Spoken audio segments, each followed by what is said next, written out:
for the summer. That's just sitting on 20, but I ain't no uptown stunner. Where they at? I represent the third one. You a rookie, I'm a vet. You the captain, I'm the crunch. You got the dinner, I got lunch. Hit the your eyes red, you got the mud. How you like me now? Gold teeth when I smile. Try to take me out the ghetto, but I'm still buck wild. So buckle up with us, knuckle up with us. That's the code for the hood. Buckle up, knuckle up. Buckle up, knuckle up. Buckle up, knuckle up. Buckle up, knuckle up. Buckle up, knuckle up. Buckle up, knuckle up. Buckle up, knuckle up.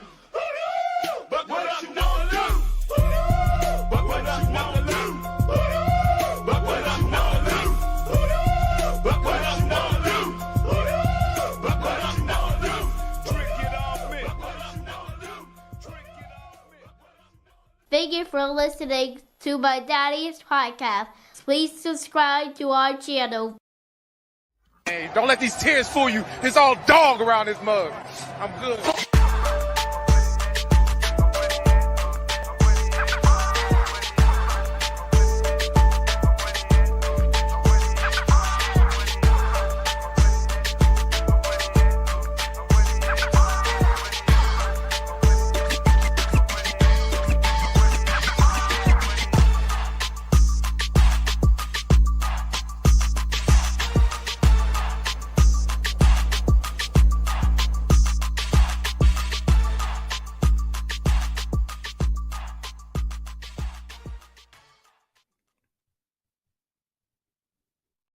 Hey, what's going on, Who Dat Nation? It is yours truly, Timothy J. Jones. And yes, I am the host of the State of the Saints podcast. Thank you all so much for checking out the State of the Saints podcast, where we talk New Orleans Saints. And before we get started, like always, want to thank the fine folks at BETUS.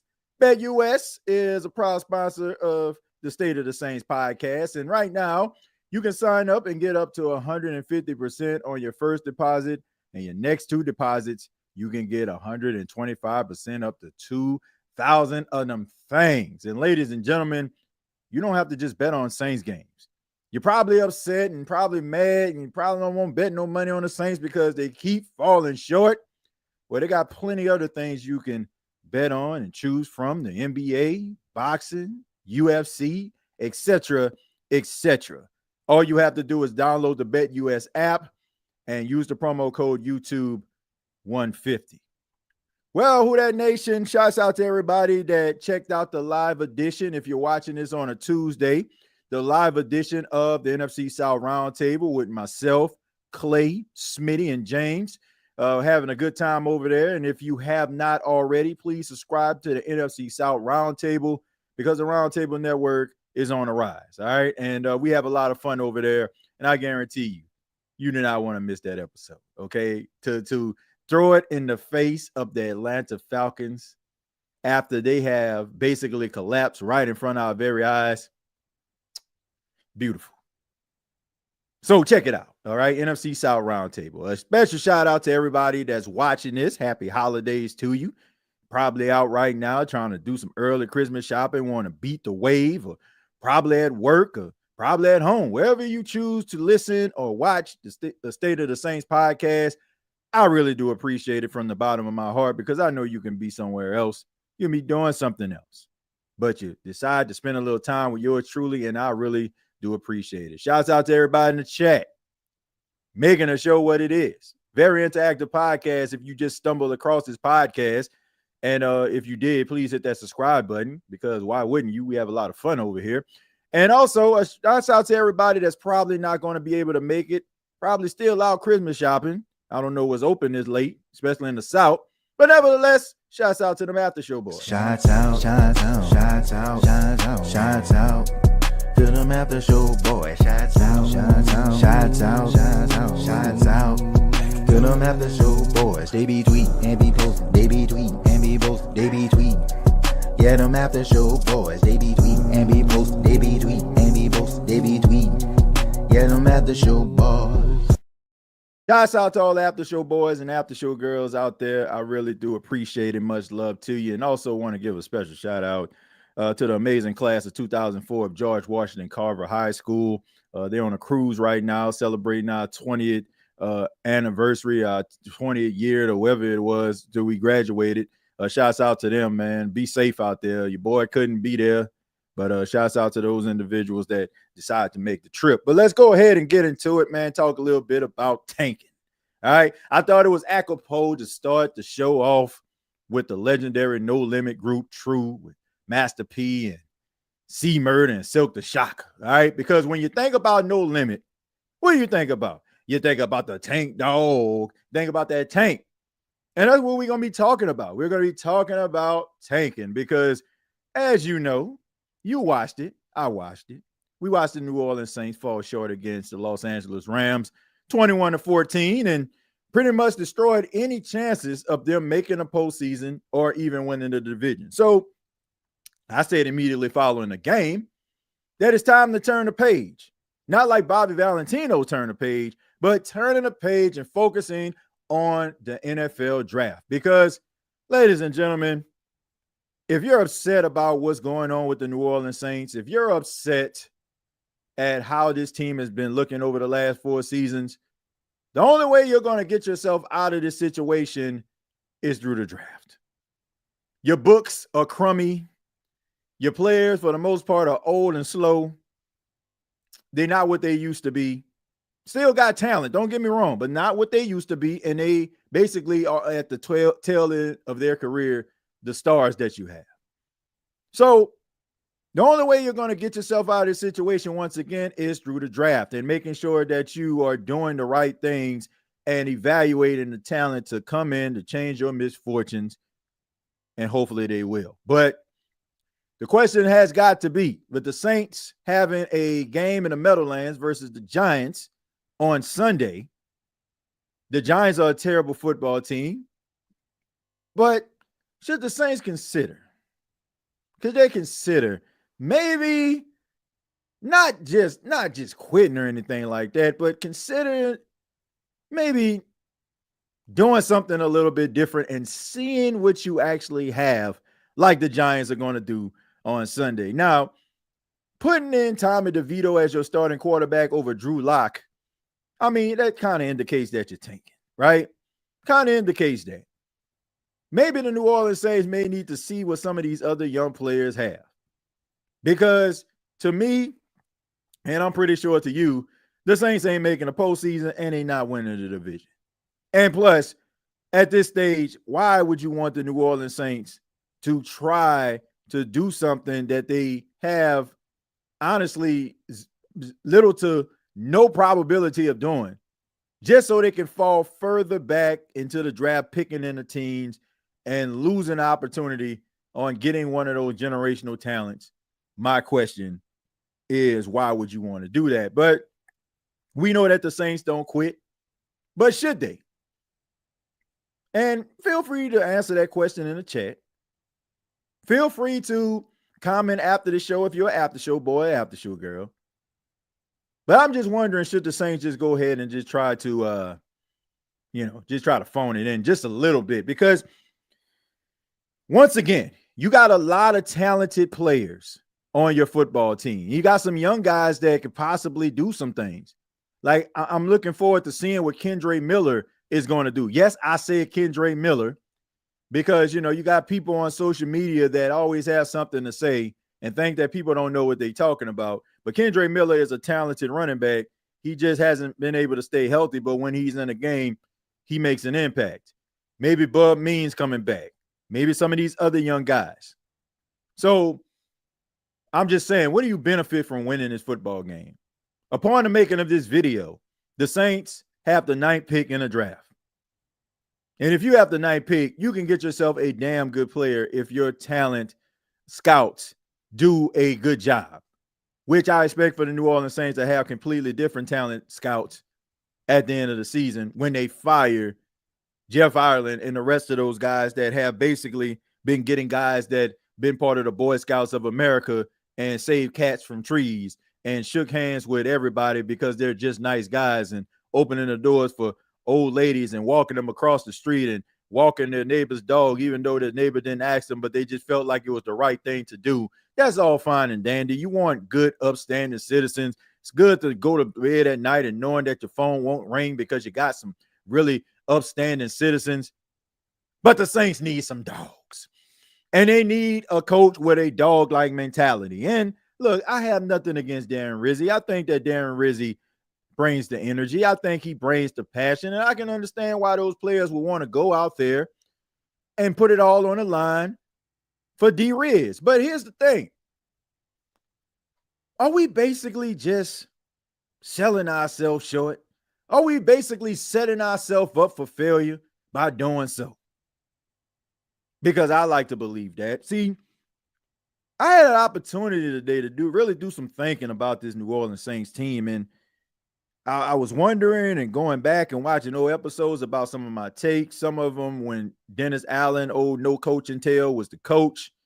And I said that the next head coach of the New Orleans Saints, even though a lot of Saints fans feel that they need to go with a young, vibrant, exciting coach, and I can understand your point of view, but if you look at what the New Orleans Saints are doing and what they have to do in order for them to get back to the black, do we as a fan base have the patience to understand that what we will actually see from that young coach is basically not his doing at all? Like, maybe he's not getting the results right away because the issues are a problem and you have to basically do some turning things around in order for you to get to where you need to be. Do we have the patience for that?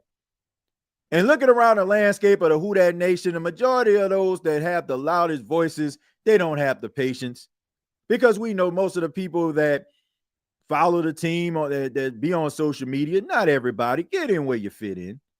They are emotion driven.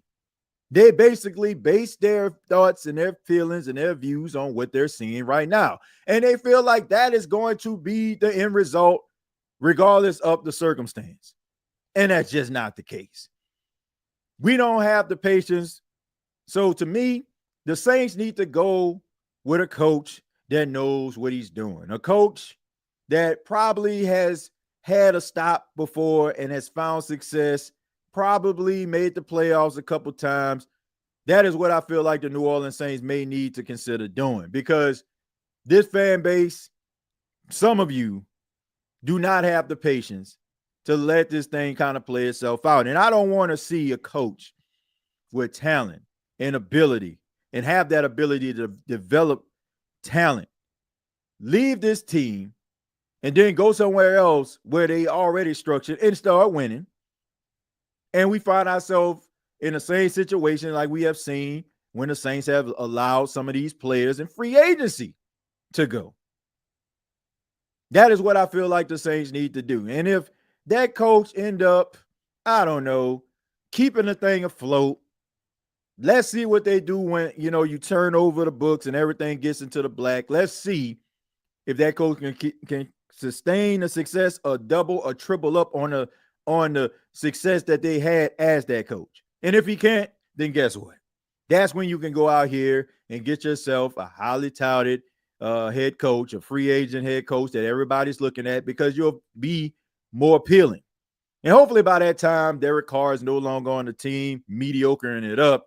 And you probably have yourself some young talent on your football team because you had 2 years of a really good draft. But yes, long story short, I feel like the Saints may need to consider tanking. That's the way I feel. But let me go ahead and get into the comments. Thank you all for being here. Shouts out to each and every one of you in the chat here. Let's go ahead and get started. And let's go to Javantez. Javantez says, might as well let Spencer or Jake finish the season. First off, that's not going to happen. We know that's not going to happen. It probably would have happened if Derek Carr didn't get hurt. But we know what those guys are right now. Like, I think we have a large enough sample size to see where Spencer Rattler is at this stage of his young career, right? There's no need to bring him out there. We already know he's a work in progress. Let's put him on ice and wait for year 2. So maybe he can come in with a different coach, and that coach can be able to get the best out of him and coach some of those bad habits away from him and amplify some of his strengths. and maybe you got yourself something for the foreseeable future. Look, I did not look at Spencer Rattler and feel like this season was an indicator of who he is and what he is as a quarterback. I still feel like the sky's the limit for this guy. We see guys that the NFL had wrote off and left for dead find themselves in a really good situation with a coach that can actually help them and develop them, and they change the reputation. We're seeing it right now with the Minnesota Vikings and Sam Darnold. Sam Darnold seeing ghosts in New York, throwing for 43 yards in a game in Carolina, going out there being a backup in San Francisco to Brock Purdy. And now this man is living up to the potential that a lot of people felt he had coming out of USC. Sometimes you get yourself in a right situation and the narrative is changed. So I am not looking at this season that Spencer Rattler had and feeling like this guy doesn't have it like some people are doing, which is totally unfair.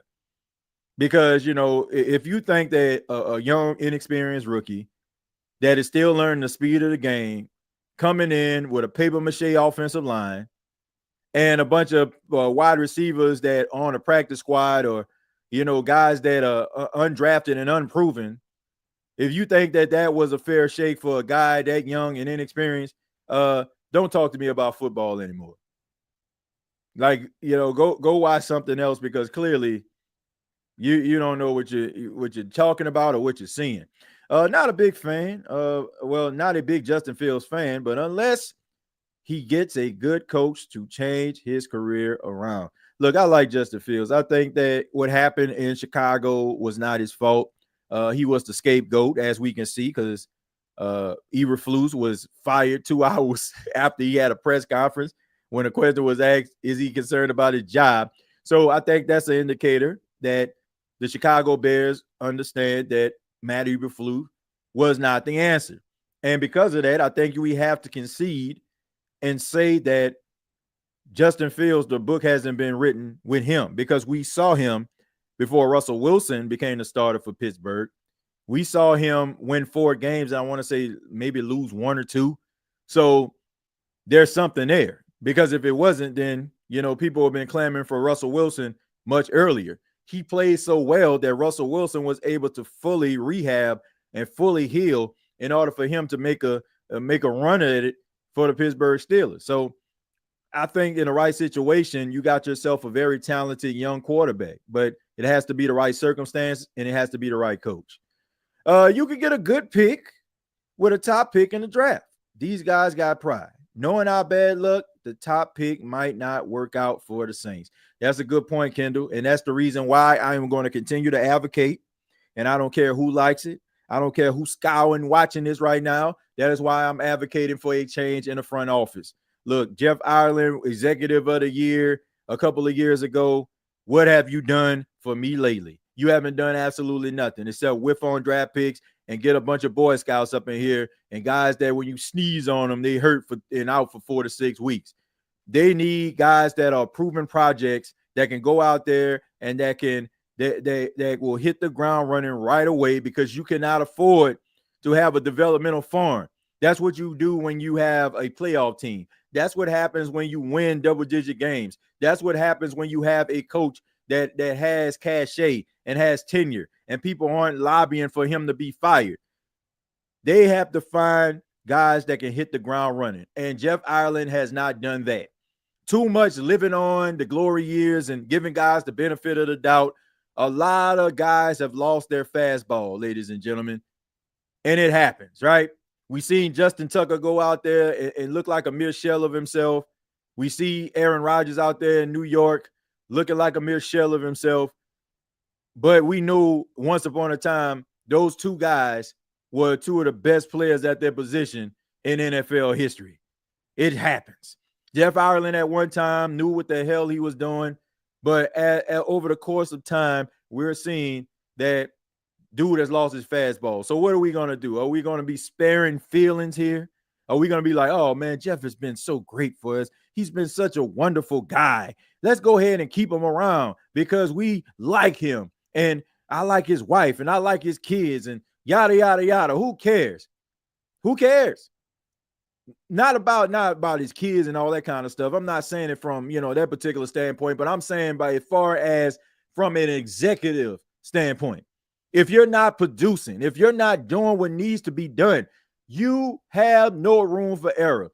The way the Saints played against the Rams is the way that they have to approach this offseason and the draft process. Now, some people would say, man, they lost to the Rams. But I'm saying the game plan, where they were just trying to play keep away, right? They understood that there was no room for error. They had to basically play perfect. They didn't get the job done, but that was the game plan.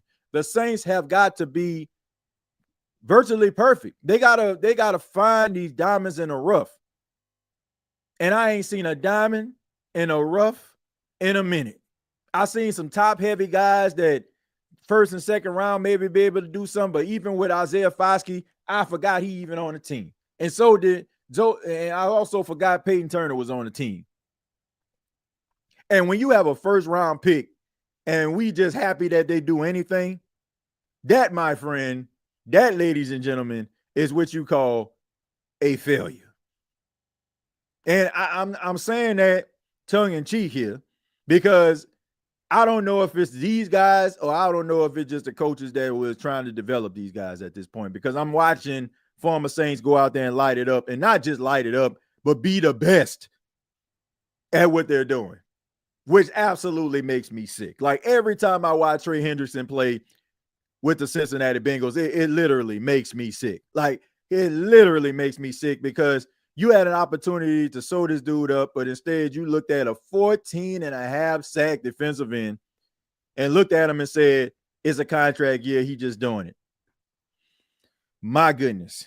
If that isn't an indictment on the practices of this football team at this stage, I don't know what is. We're going to be trash for a few years because of kicking the can down the road. Only thing can save us is drafting well. Absolutely. That is what's going to save the Saints. That's what's going to get them out of this situation that they are in. I'm strolling down a little bit, so if you don't hear your comments, feel free to copy and paste it down on in the chat. It says front office is terrible. Anything goes because they're too buddy. Mom and pop shops, that's cool. And, we all seen mom and pop shops. If you from like small rural areas, Mississippi, Louisiana, they got the mom and pop shop. There's the staple of your town. Everybody goes there. Everybody shops there. Everybody knows everybody, know each other on a first name basis, and everybody basically congregates there. And that's cool, right? But not in the world of football. All right. You can't be buddy with everybody. You can be cordial. You can be kind. I ain't saying go out here, walk around scowling at folks. Like, if you see somebody over at the water cooler, have a talk with them, laugh with them, talk about family and friends, but also understand that if that guy isn't doing his job, if you are in a position of power, of authority, if they're not doing their job, it's not personal. And, you can't be around this thing looking at these front office guys as your family. You can't, because it's going to make it a tough, it's going to make it an even more tough decision to let these individuals go if you have to. It is time for a change in New Orleans. I don't want any more Sean Payton layovers. I don't want any Sean Paytonisms anymore. And I definitely don't want Derek Carr after the end of the 2025 season, because we pretty much know what we have in Derek Carr. He is what he is. Can Derek Carr keep you in a game? Yes. Can Derek Carr throw you out of a game? Yes. Can Derek Carr stat pat? Yes, he can. Can Derek Carr throw the ball down the field and have a nice deep ball? Probably one of the best deep balls in football. Yes, he does. But you're not going to win nothing with that. You're not winning anything with Derek Carr as your quarterback. I'm going to continue to say that. I'm going to continue to lobby for that. He will keep you afloat. Somebody hit the nail on the head. I wish I knew that person, but they made a very valid point on social media. They said that Derek Carr is not going to get you to where you need to be, right? But he's going to make sure that he doesn't get you where you need to be when it comes to draft positioning. He's just good enough to have you picking outside of the top 10 where you won't be able to draft his replacement. So what are you going to do? And, people want to talk about, Jameis Winston. People were talking about Jameis Winston last night, throwing, 2 pick sixes. And, people want to go at me and talk about, I was saying things about Jameis Winston. And I think that Jameis Winston is better than Derek Carr and all this stuff right here. Like, when I hear people talk sometimes, I just be wondering, like, do they actually listen to what I be saying? Or do they make their own interpretations about it? Because they were saying I was, talking about Jameis Winston being a savior of the Saints and all. I'm like, what in the world is going on here? But I will say this. It's amazing to me. And yes, I am going here. It's amazing to me how people like to hide in the shadows and wait to pounce when the opportunity presents itself. Now, when Jameis Winston was winning games with Cleveland, when he came back in the snow and beat the Pittsburgh Steelers and they upset the Steelers, I didn't hear anything. But then all of a sudden, the guy has a bad game, and now people want to talk about how bad he is. All I'm saying is stand on business. If he has a good game and they win, still talk your noise. Because if you don't, I have no respect for that. I have no respect for that. Plain and simple. But all I'm saying is this. If Derek Carr is your quarterback, you paid him $150 million, $100 million guaranteed, and you haven't made the playoffs in the 2 seasons that he has been on his team out of the 4. Why, oh why, would you have an objection to Jameis Winston being a quarterback for the cheap? And you basically having the same result. So if your argument is Jameis Winston is not going to get the Saints anywhere, what's your argument for Derek Carr? He ain't getting the Saints anywhere either. It's like comparing a red apple to a green apple. Guess what? It's still an apple. If neither one of them make the playoffs, does it really matter at the end of the day? I rather, if I know that more than likely I ain't making the postseason, and I'm going to be struggling with 500, and I'm going to be below 500, I'd rather go with the quarterback that's going to cost me less money and try to build around that. Because giving this guy $150 million, like for him to basically underachieve and have a bunch of stands out here to try to validate his success, which he's done absolutely nothing, is just a waste of time. It's a waste of time. Just like it's a waste of time for going at people that are trying to validate this dude as a good quarterback or a quarterback that's going to bring you anywhere. I like Jameis, but the chances of him leading a team anywhere is probably slim to none. But so is Derek Carr. But I'd rather have some excitement with Jameis Winston slinging the ball around the place than to have somebody out there dinking and dunking and throwing for less than 200 yards on 37 passing attempts. So that's the way I feel about it. I say it again. I'd rather go with the cheap.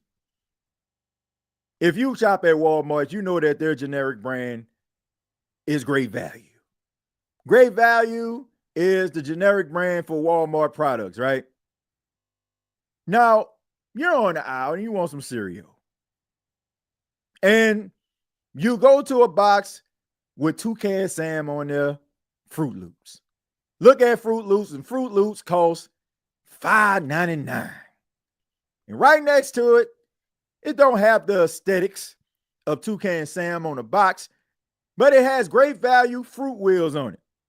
Now, you had both of them before, and you realize that they pretty much taste the same. So why on God's green earth would I pay more money for Toucan Sam basically to be on a box? Why would I do that if Great Value Fruit Wheels taste exactly the same? If I'm going to get the same fulfillment out of those Fruit Wheels than I would out of a box with Toucan Sam on there with the Fruit Loops, why in the world would I want to spend money on that? That's all I'm saying. Roll with the Great Value. Great value is feeling. It tastes just the same. Not everything, but in this case, I can really argue and say Fruit Wheels and Fruit Loops basically taste the same. So let me roll with the white box that's not aesthetically pleasing, and let me go home and eat these Fruit Wheels and enjoy it. Because that's the way that things need to be, especially if you ain't getting the results that you want anyway. No, wait, I'm not going to name brands on my cereal. No, I ain't gonna get no name brand. Look, check this out. All these generic cereals, most of them taste exactly the same as you basically paying for the box. That's what you paying for. When you get clothes, most of the time you just paying for the name. You got clothes, not all the clothes, but some of the fabric is basically the same or probably on the same tier.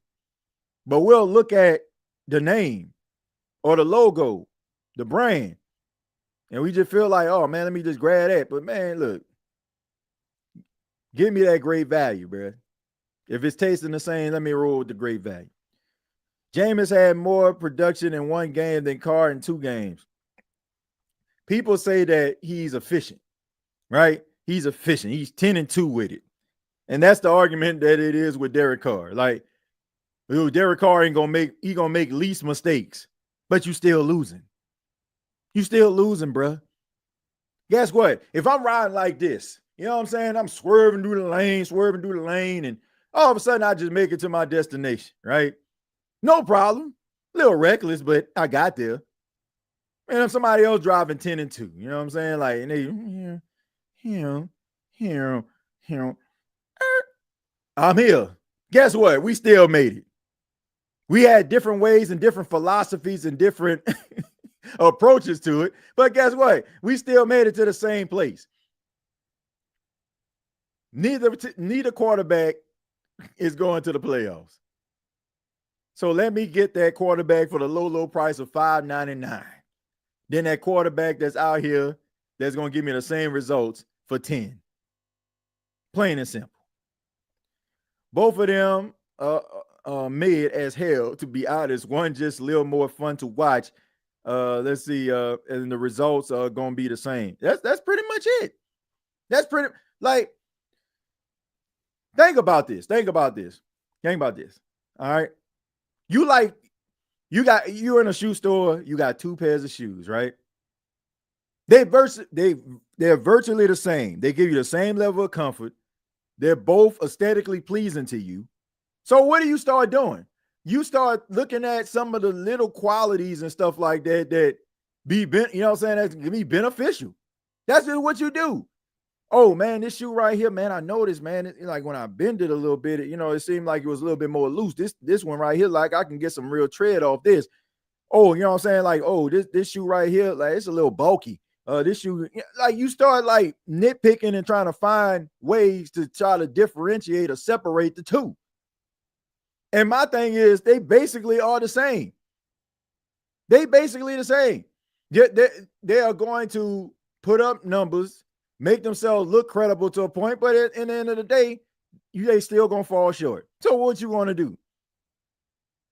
Like I'm going with the one that's the cheapest. I'm gonna save some money. I'm gonna try to build something around it. The Saints could have built something around Jameis Winston to be able to compensate for some of the issues if they would have taken that $150 million that they gave to Derek Carr. If they would have put that into, I don't know, a pass rush. I don't know, another wide receiver to go alongside Olave. You could have did something like that. But I digress. Jameis better than Carr, TJ. I put it like this. They both have, to me, it's a waste of time comparing the two. Because they both possess talent. They both possess talent, and one has one more redeeming quality over the other. I mean, it's just what it is. Like, it's a waste of time, but they both still on the same playing field, if you ask me. They still on the same playing field. Like, what are we trying to win here? Like, are we trying to win a game at 1:00 p.m. Eastern time, or or are we just trying to win something of significance? Because that's what we arguing here. We arguing a 1 o'clock, 12 noon Central game when we talk about these two quarterbacks, because we know that neither one of these guys, in the words of Sean Salisbury, are late January, early February quarterback. As much as I like Jameis Winston, and much as he is fun to watch and entertaining as he is, he's not a late January, February quarterback, and neither is Derek Carr. So what are we arguing about? We are basically wasting our time. And I learned about this, man. And this is the reason why I'm not getting baited into that. I just speak my piece and keep it moving. I'm not baiting myself into something that is not even significant. Like it's so insignificant that we going back and forth about two mid quarterbacks that have not been to the playoffs and won't get you to the playoffs or give you that end result. We're arguing about excitement on a Sunday afternoon at 1 o'clock. I'm good on that. Let's start talking about some quarterbacks that are going to get us where we need to be. And, not just, oh, man, Jameis, he did this. And look, my argument was he was in a building. He was in a building, and he was cheaper than what you actually got. No need to sit up here and argue about guys that ain't going to get you nothing. It is what it is. How a quarterback handles pressures matters more. I agree. But wins mean more than anything. If you win in football games, that's the thing that matters.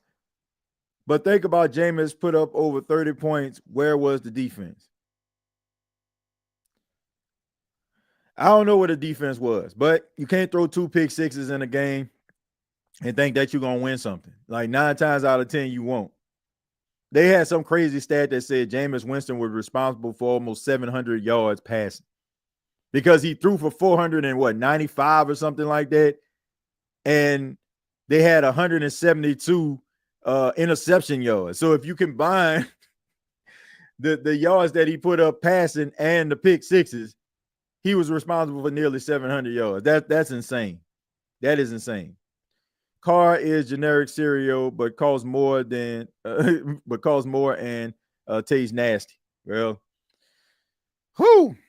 my goodness. I just feel like maybe, it is great value, but they paid it like it was Fruit Loops. 5-2 starter. Jameis wasn't it, and Carr ain't it. That's basically what it comes down to. It's okay. Like, we look at this like, oh, I like Jameis, so I got to defend him to the death. I like Jameis. I think that Jameis is a really good person. I talked to his father quite a bit. Shouts out to Mr. Antonio Winston. His team, you know what I'm saying? Like, man, they really cool people. They look out for him and stuff like that, man. They really kind. It's okay. You know what I'm saying? Like, to say he's a nice guy, but he leaves a lot to be desired as a quarterback. He's fun to watch, but he ain't going to win you what you want. It's okay. It's okay to say, I like Derek Carr. He's a spiritual guy. He's a friendly guy. I feel, he means well. But also, you can sit up here and say, he ain't going to get you nowhere. Two things can be true, folks. I know we live in this world today where one thing has to be true. It can't be two things being true. There can be two things being true right now, right? I'm a black man. That's true. And I got glasses on. Two things can be true, right? All I'm saying is you can like a guy and that could be a plus, but they also can't win you anything. And that's the truth. Two things can be true, folks. So sitting up there arguing, going back and forth, and like you're not, people argue to win. People don't argue to try to comprehend or try to get your point of view. They go back and forth with you so you can stop talking. That's what it is. Like that, nobody listens to anybody anymore. They just want you to stop talking to them so they can feel like they won an argument. Never. If you don't hear anything I said tonight or this morning, whenever you're checking out this podcast, never get into an argument or go back and forth with somebody where you can't learn or grow from the situation or the conversation. Please exit stage left and save your sanity and your life, because people are not going to see your point of view.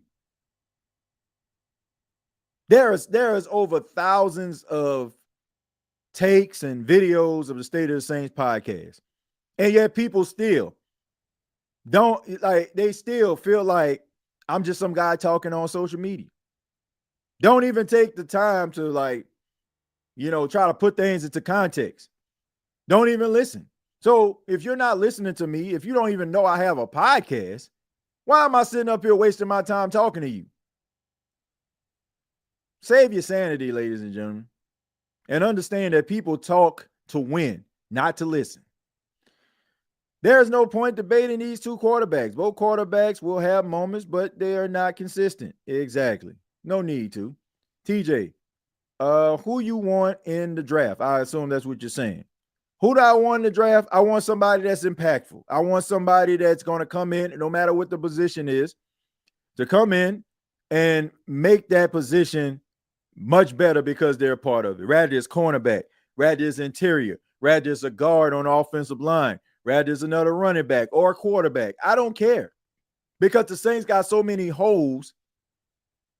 Like it's absolutely like, you can pick and choose any route or any angle you want to come from, and it would make sense.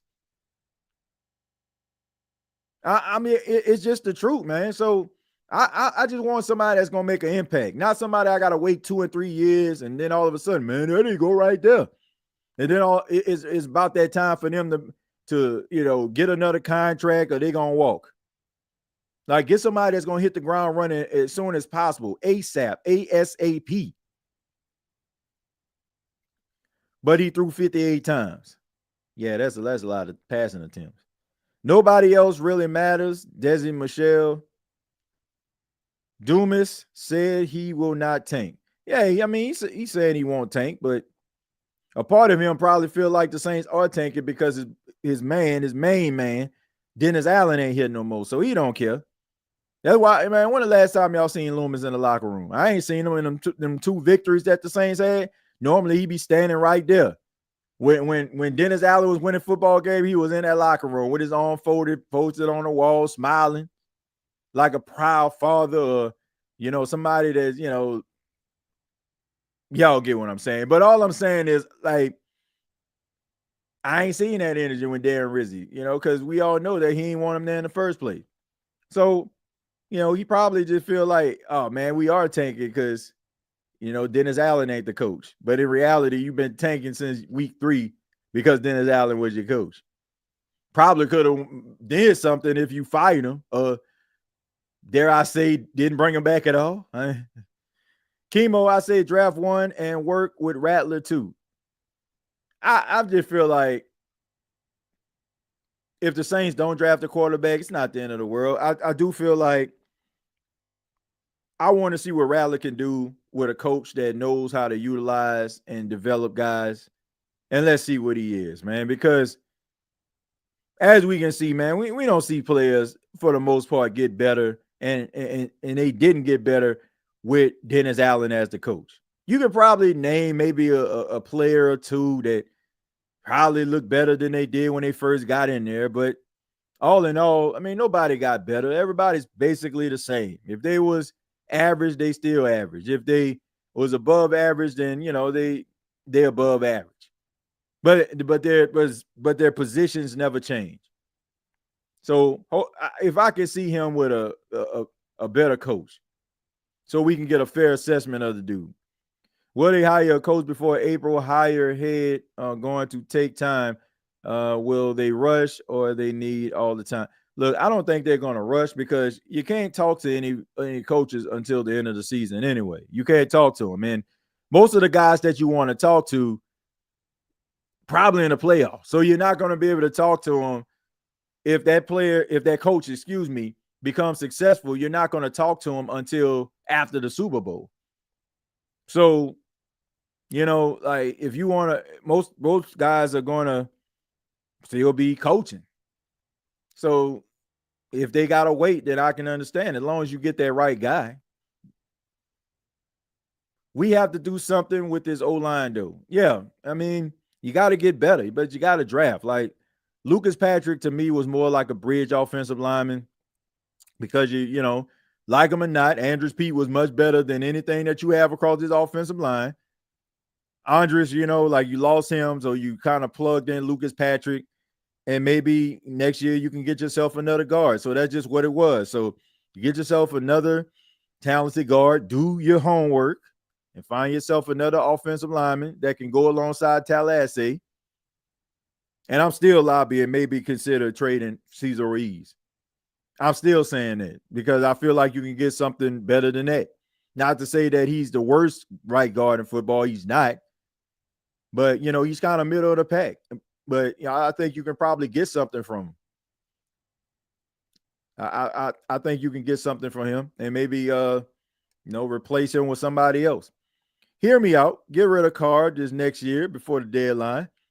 That way, you'll take a small hit, build around Rattler, and bring Ben Johnson. Bet he can turn Rattler into a Pro Bowl quarterback. Well, that's a tough decision, but whoever comes in, that's their decision to make. And I don't feel like Mickey Loomis should intervene. They should allow that coach to do what he feels is necessary in order for him to be successful. Because regardless, you're probably going to have Derek Carr for one more year.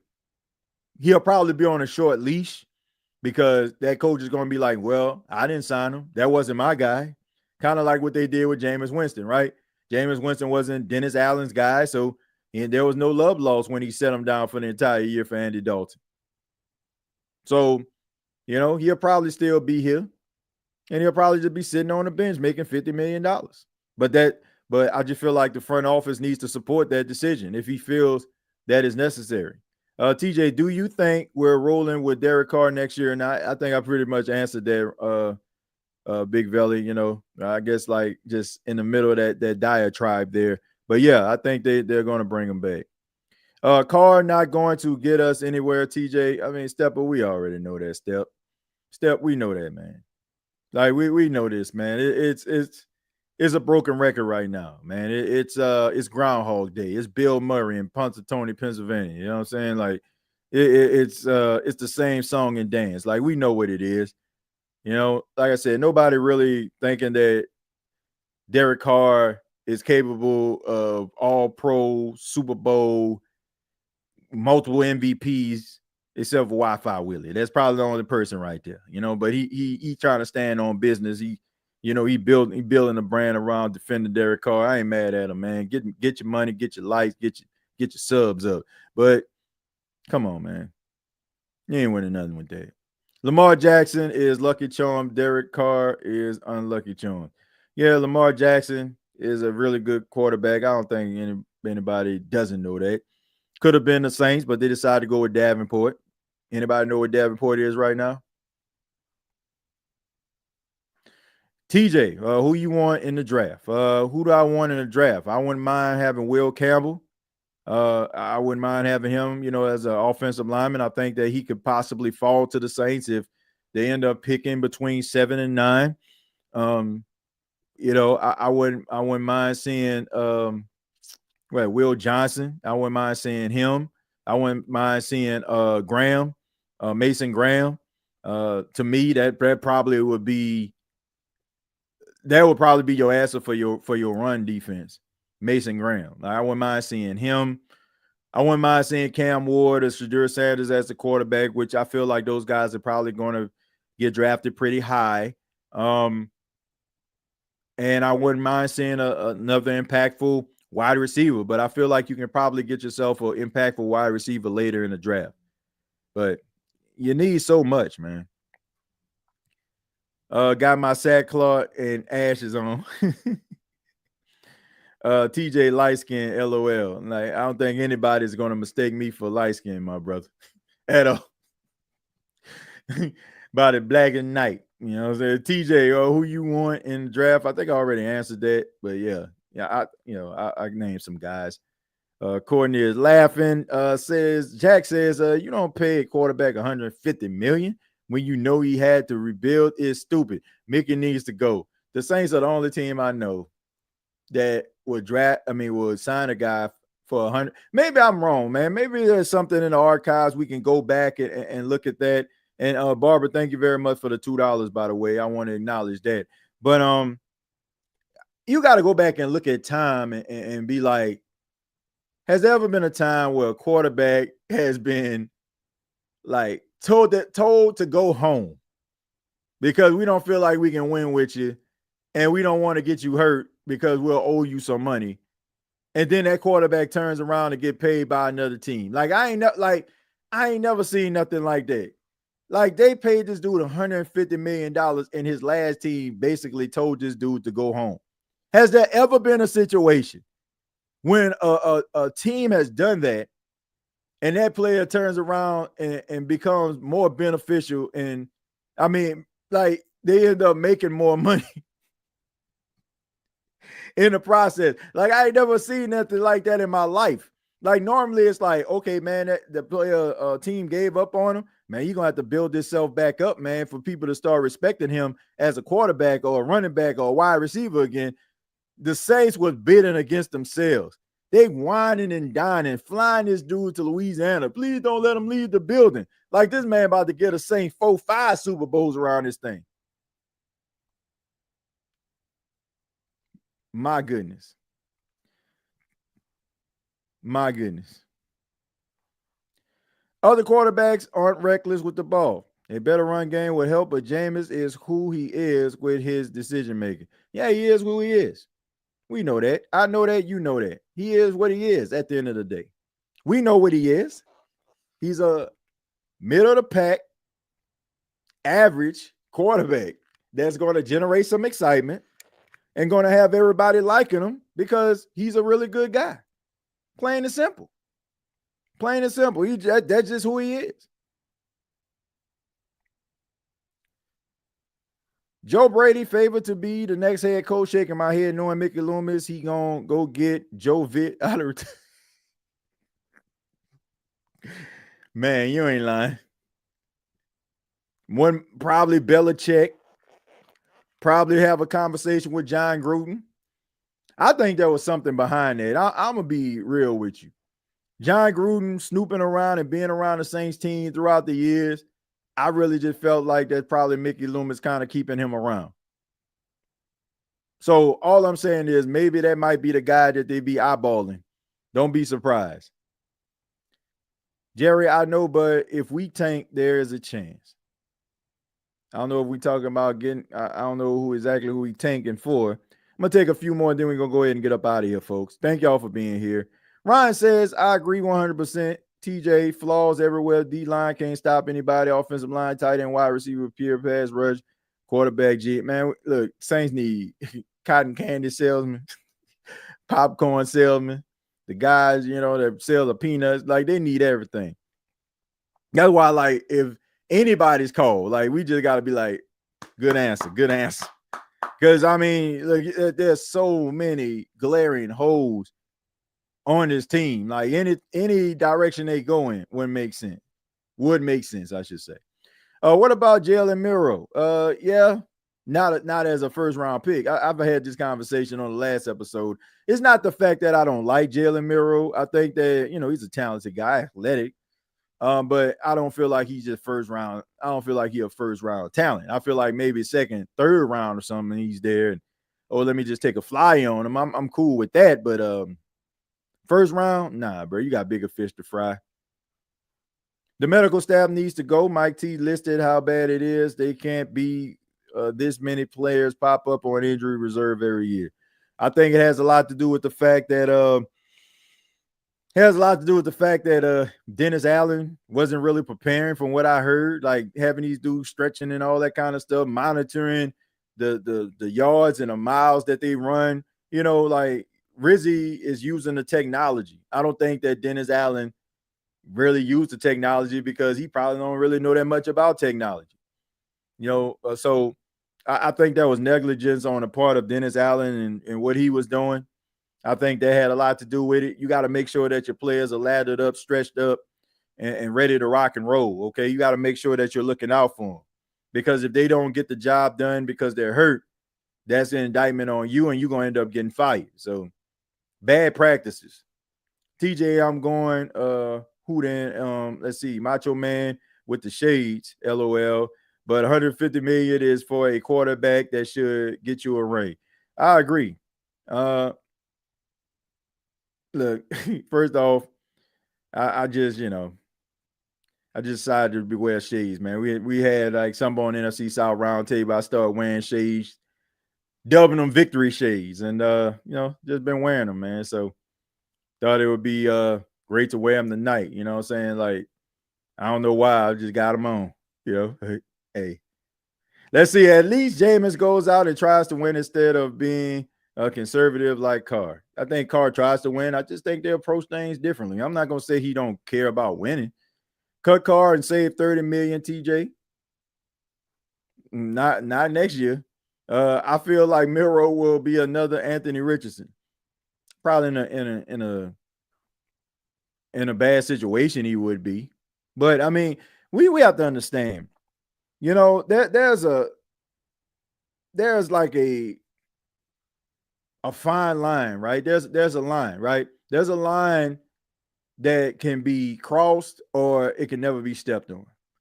Right? There's a fine line between a quarterback with the potential he can possibly become in the right situation. Let's just say Jalen Miro. He can become Lamar Jackson in the right situation. In a bad situation, he can become, I don't know, Daniel Jones. I mean, I'm saying Daniel Jones because he is deceptively fast. You know what I'm saying? Like, but he still has like issues like Jalen Miro. Like Miro he can throw the ball, but I mean, he has some issues with his mechanic from time to time. But he's a freakishly talented athlete that can run past anybody. So, in a right situation, you're Lamar. In the wrong situation, you're Daniel Jones. Man, that's just the way that it is. It is all about coaching. Sometimes, a guy can have all the talent in the world. If you don't have that coach to get it out of him, it's a waste of time. Let's see. I feel like, I already read that.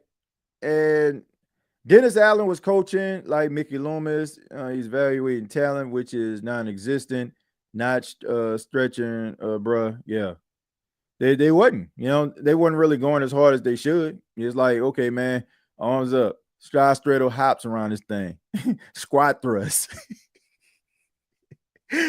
Y'all know you hit one of these right here, like put your arm cross.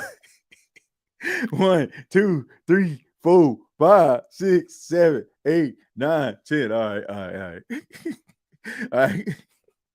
1, 2, 3. That's what they were hitting with. Boy wasn't doing nothing. Wasn't using the foam roller or nothing like that, man. Them boy were just out there on some 9th grade PE stuff right there. Next exercise, side straddle hops. That's what they was on. Let's see. If the Saints draft Cam Ward, would we be scary team? I don't know. You still would need some things around him. But I think you'll have a guy that'll be out there trying to ball and game. I like Miro. Can't get any worse than a broke down car. Let's see. I agree with you on that, Corey. And I'm trying to see. Still need the new or next coach to be able to develop players, not move them out of their natural position. Yeah, enough of that. Enough. If a guy is a hand on the ground linebacker that rushes the quarterback, how about putting him out there or not drafting him at all? Like the Saints took about 4-5 years off the poor Zach Barnes' career because you got this man on special teams, because you tried to make this man a weak side linebacker when at Wisconsin, this man was putting his hand on the ground rushing the quarterback. Man, just try to find those guys. Like, to me, I feel like they be trying to find places for these dudes to try to cover up the fact that they made a mistake. That's the way I feel about it. TJ on the cool, the Saints should have sent Blake Groupie packet right along with DA. I like Groupie, man. I think that he's a talented kicker, man. I mean, he's made some field goals. He's made more than he missed. But I mean, you can't be missing 34-yard field goals and make it 54-yarders. Like, come on, man. What are we doing? But I want to say thank you all for checking out the State of the Saints podcast. Really do appreciate it. And I ask that everybody that has not already, please subscribe to the channel. Can you please subscribe to the channel? If you like the content, if you want us to grow, please hit the subscribe button, all right? And hit the like button. 164 people watching this as of right now. We should have 164 likes. Okay, we should have 164 likes. I'm just asking everybody to hit that like button, do your part to help the State of the Saints podcast. And also, you can check out previous episodes that are available on Apple Podcasts, Spotify, iHeartRadio, Anchor FM. Follow me on X and Blue Sky under TJAY Jones 8 at TJAY Jones 8. And also check out the Gumbo Sports podcast as well as Roundtable Sports. Okay, NFC South Roundtable every Tuesday, 7 p.m. Every Tuesday, 7 p.m. We talk NFC South on that channel. So make sure that you come on over and subscribe to that channel too. We have a good time. We talked a little bit about the games that happened in week 13. Was able to talk a little bit about Kirk Cousins throwing 4 interceptions.